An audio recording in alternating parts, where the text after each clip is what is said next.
India maritime weak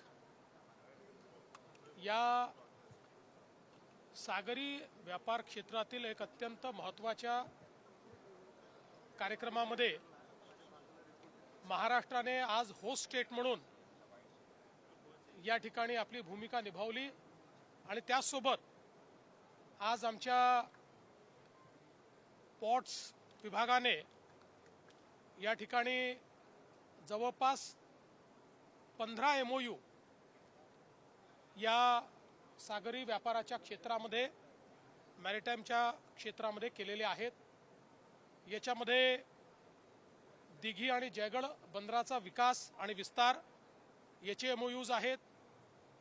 याच्यामध्ये नवीन shipyards तयार करण्याचे MOUs आहेत। नवीन शिप रिपेअर फॅसिलिटीज तयार करण्याचे MOUs आहेत। याच्यामध्ये आपल्या नवीन ज्या काही क्लीन एनर्जीवर असलेल्या शिप्स आहेत त्या बिल्ड करण्याचे MOU आहेत।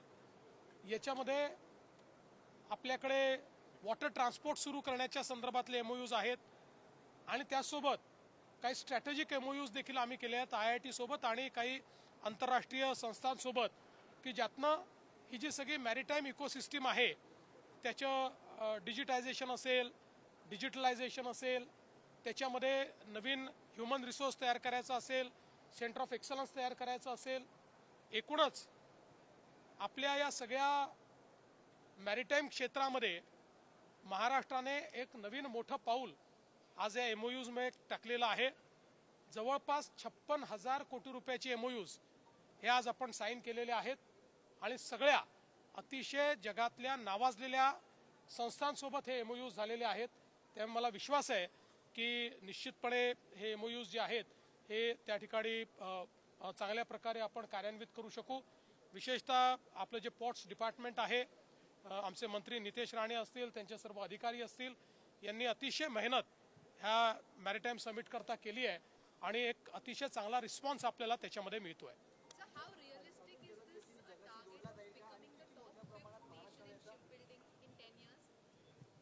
मला असं वाटतं की हे 100% शक्य आहे। इंग्लिश येतो कोणाला बाबा? ओके,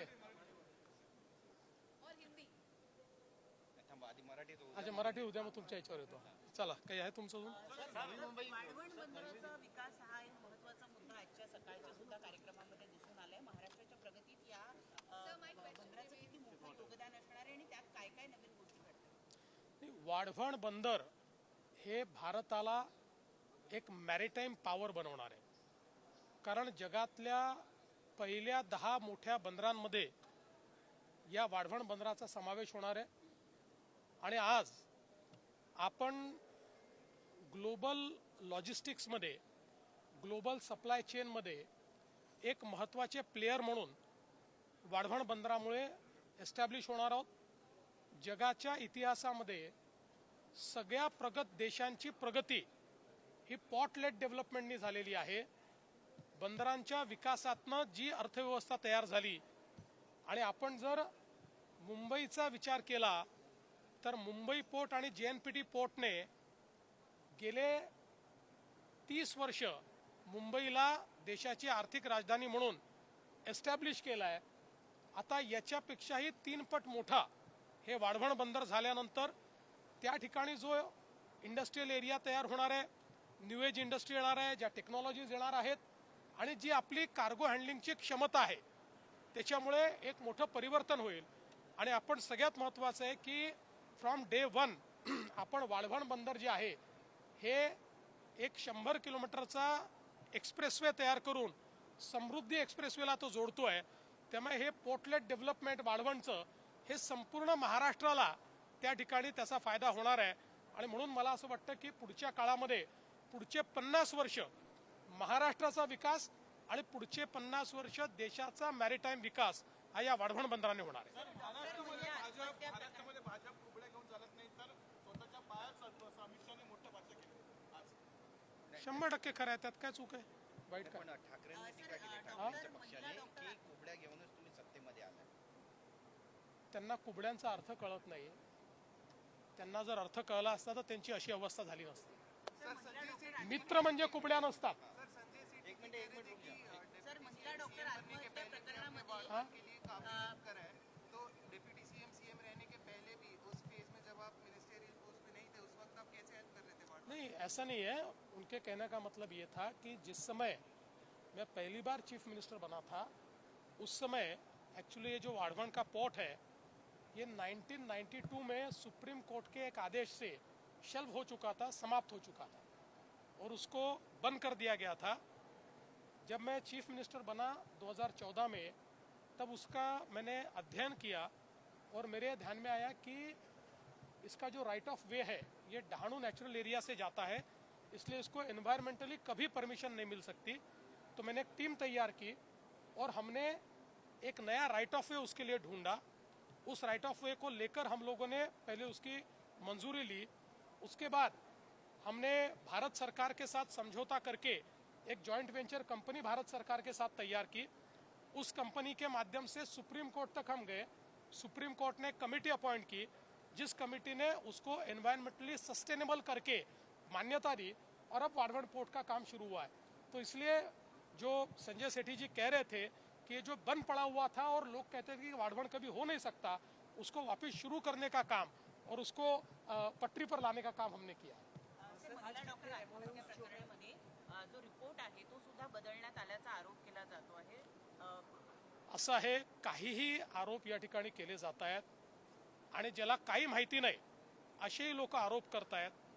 मला असं वाटतं की अशा संवेदनशील विषयाचं राजकारण करणारे हे दुर्दैवी लोक आहेत. कारण त्यांना मला असं वाटतं की लाईमलाईटमध्ये राहायचं आहे, पण लाईमलाईटमध्ये राहण्याकरता एका गरीब बिचारे आमच्या डॉक्टर भगिनीच्या मृत्यूचं भांडवल का करता. मी तुम्हाला सांगतो त्याच्यामध्ये कोणालाही सोडलं जाणार नाही. कडक कारवाई होणार. कोणाची चूक असू द्या त्याच्यावर कारवाई होणार म्हणजे होणार. सर, 1 तारखेला सर्व विरोधक एकत्र येत आहेत आणि मोर्चा काढतायत निवडणूक आयोगाच्या निर्णयावर. असं आहे, मी यापूर्वी देखील सांगितलं की हे कव्हर फायरिंग आहे. त्यांना हे माहिती आहे की या निवडणुकांमध्ये त्यांचा पराभव होणार आहे आणि म्हणून कव्हर फायरिंग म्हणून आधीच अशा प्रकारचं वातावरण ते तयार करतायत की बाबा बघा आम्ही हारलो, याचं कारण हे आहे, आम्ही तर तेव्हाच म्हणालो होतो. मी पुन्हा एकदा सांगतो, मतदार याद्यांच्या संदर्भात आम्ही पण वारंवार भूमिका मांडलेली आहे. डुप्लिकेट नावांच्या संदर्भातही आम्ही भूमिका मांडलेली आहे. महत्वाचं काय आहे, तुम्ही हे दाखवलं पाहिजे की डुप्लिकेट नावांमुळे इथेही वोट झालेला आहे आणि इथेही वोट झालेला आहे असं जर तुम्ही दाखवू शकलात तर खऱ्या अर्थानं तुम्ही जे आरोप करताय ते आरोप सत्य होतील. असं ते कुठेही दाखवू शकत नाही. दुसरं सगळ्यात महत्वाचं काय आहे तर तुम्हाला ज्या ज्या वेळी संधी मिळते मतदार यादीवर आक्षेप घेण्याची, तिथे कुठेही आक्षेप तुम्ही घेत नाही. ते आक्षेप घेतल्याशिवाय मतदार यादीतली नावं कमी अधिक होऊ शकत नाही. तिथे आक्षेप घ्यायचे नाही, फक्त मीडिया समोर येऊन बोलायचं. याचाच अर्थ तुम्ही सिरियस नाही आहात. तुम्हाला फक्त कव्हर फायरिंग करायचं आहे. मतदार यादीच्या संदर्भात आता जो काही इलेक्शन कमिशनने निर्णय घेतलेला आहे कॉम्प्रिहेन्सिव्ह रिव्हिजनचा, त्यालाही यांनी विरोध केला. आमचं त्याला समर्थन आहे.